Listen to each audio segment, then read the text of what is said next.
Today we're detecting under these power lines here. There's high voltage lines that run right through this country that the old timers work. There's a lot of dry blowings down behind us. And up until now, this area is pretty much off limits to a pulse machine. As you can imagine, the EMR directly under the lines is pretty severe.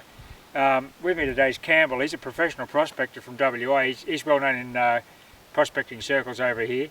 And he uses both a Minelab pulse machine and also an ATX as a professional prospector.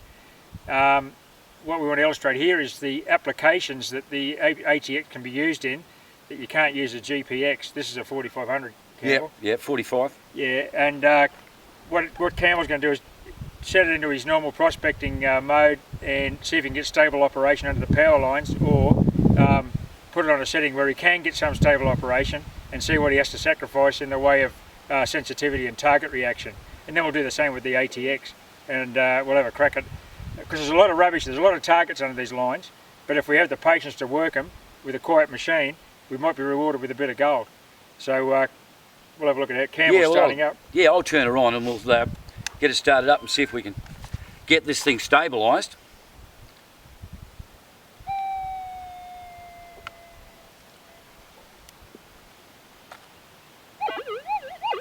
Well, now I've got that machine, I've got it in search mode normal, soil timings normal, tracking, and in mono. So it's, as you can hear, it's just going off. I've got it. It's just going crazy. Literally impossible to work.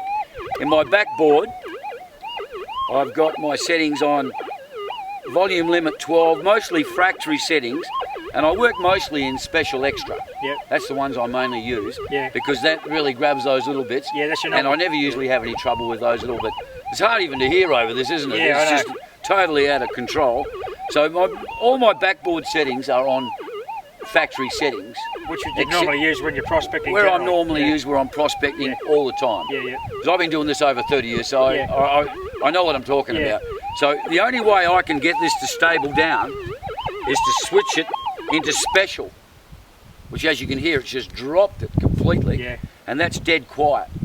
But you sacrifice the time. I sacrifice everything. My machine should be going crazy in here because, as you said, there's a lot of signals. But if I put my pick on the ground, I can certainly get that, but I can only get it at that. Oh, yeah. That's it. That should be getting that target at that height. Yeah, yeah. Especially with this bigger coil. I'm swinging an 18-inch coil. Yeah. So that should get that quite easily. So you've lost depth, you lost sensitivity. I've lost depth, I've lost sensitivity. And you won't get anything small in, no way in the world. And I'm just getting, I have to go right over, it'd have to be a large, very, very large nugget for me to get that. Yep. But as soon as again I'll switch it out of special, and literally impossible to work. Unusable, it'll drive you mad. Well, that certainly picks up the signal, but will I be able to pick it through? No, especially if we're talking about little small pieces. Yeah. We've got to get those, I've got to turn this thing off. Sorry guys, it's driving me crazy.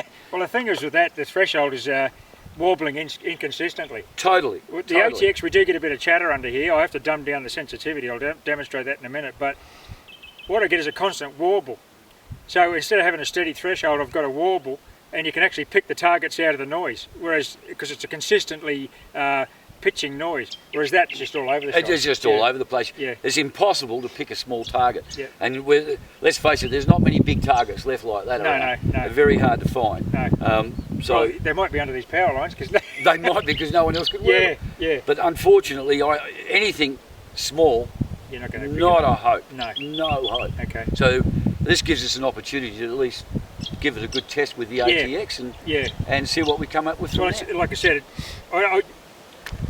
10 metres from these power lines, I get a rock steady threshold that we're used to with the ATX. That's one of its real traits, is its perfect threshold in all conditions. Here it's not the case because of the power lines, and this is a pulse machine obviously, and it does affect the threshold, but 10 metres out I've got steady operation, but with the GPX you were out 30 metres before Oh you yeah, get stable. I'd walk out at least 30 metres Yeah. before I could even get a reasonable steady operation. Yeah. Which is, I really would like to work here. Yeah. So Well, even so that's opened up 20 metres either side of the line Yeah, for kilometres. yeah. Yeah. Okay, we'll just we'll turn the ATX on. Yeah, let's turn the ATX on and And I'll just put it.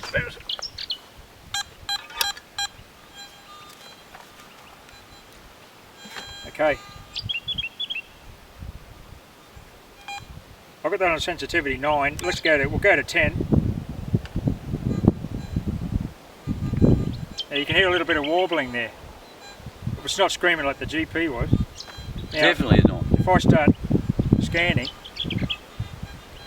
like I said, it's a consistent warble, and you can actually, you'd be able to pick a target like that over that threshold. It's not a constant steady threshold, but it's a constantly warbling threshold. Whereas if I was doing it, if I was going over that same target, I use the pick as example. Yeah. But there's no way in hell I can get that. No. Well, we've been working along under these power lines here where no other detector can go. With the ATX on a setting of 8, I can get right up under the lines and it's detectable. And we've been rewarded with a little flake of gold here. It's probably 0.2, 0.3 of a gram. But that's a nice piece of gold in an area that prior to the ATX technology wasn't detectable with a pulse machine. Well, here's this piece of gold we just picked up under those power lines. Might be 0.2, 0.3 of a gram. But there'll be bigger pieces in there. It's going to take some patience though. There's a lot of old timers rubbish around the place, but that's where the iron check helps.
Okay, I'm just working this loader scrape here. As you can see, I'm directly under these power lines. Are probably 66 kilowatt, pretty high voltage lines. There's a little bit of this powdery white rock here, and I can hear there's a signal there over the threshold is chattering a little bit, and I've got the sensitivity on 8. I've had to dumb it down a bit from 10, but you can hear a distinct target here. It's not far from the coil, and it's jumping up to about a 2 on the LED, so I've got high hopes for this target. That looks pretty good. Given that we've gone down under, there was a lot of old timers trash here, but that was been scraped off, so I'm down probably 6 inches into the ground here.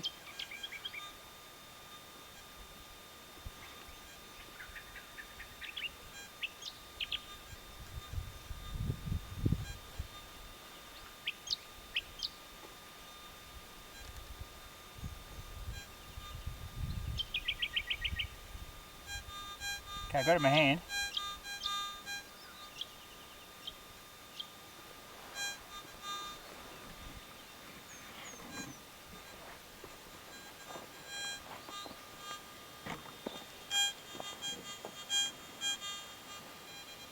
A little whisper there. And yes, we have a nice little nugget.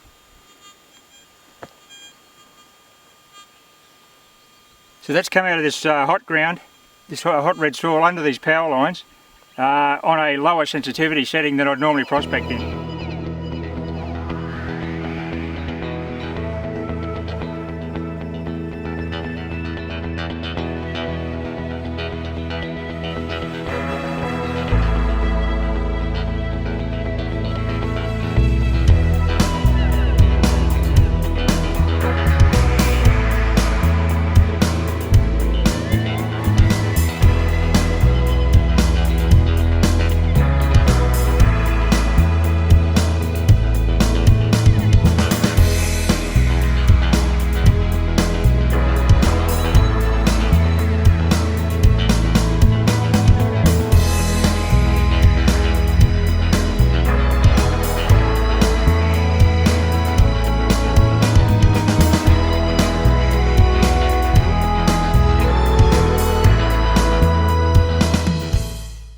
This excavator's just working on an old reef that the old timers work. You can see their old diggings in the background, and the machine's still running, and the ATX is nice and stable.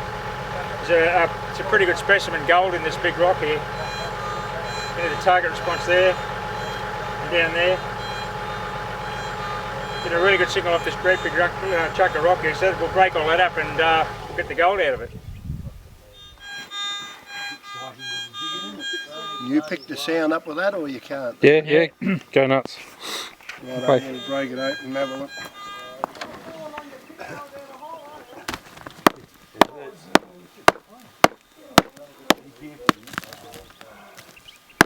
On that end.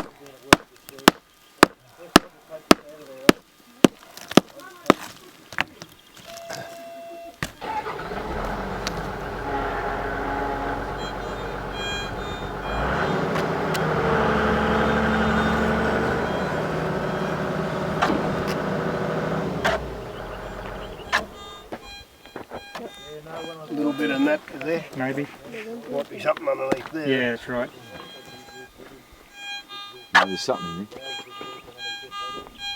Signal. It'd be a good test for it because some of this red rock is a hot rock, you know, it turns out to be a hot rock. So Oh yeah. you don't reckon they pick up the hot rocks? Oh, can. But that machine is, and this one very quiet, you know. Yeah, quiet. Yeah, not like in the cow there. Yeah. Quick already. Well, they just try that. Noise. Yeah, and that's Something in the front face there. Out here.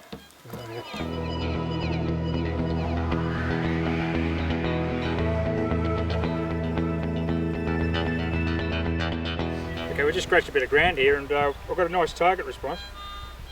Nice high tone with a low echo. And it's in a rubbly little bit of ground there that's isolated from the rest of the soil, so we'll have a little look here. It's not going to be very deep. It's good looking ground here.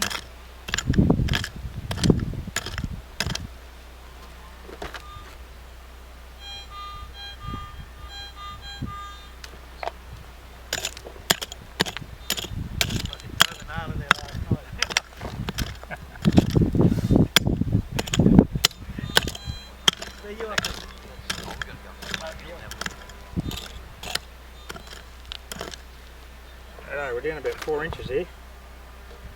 Target's out of the hole.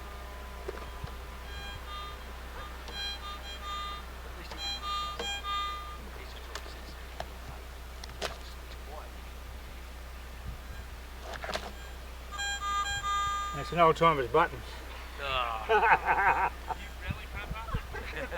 Find of the day. Yeah, another one. I've got a pocket full of them.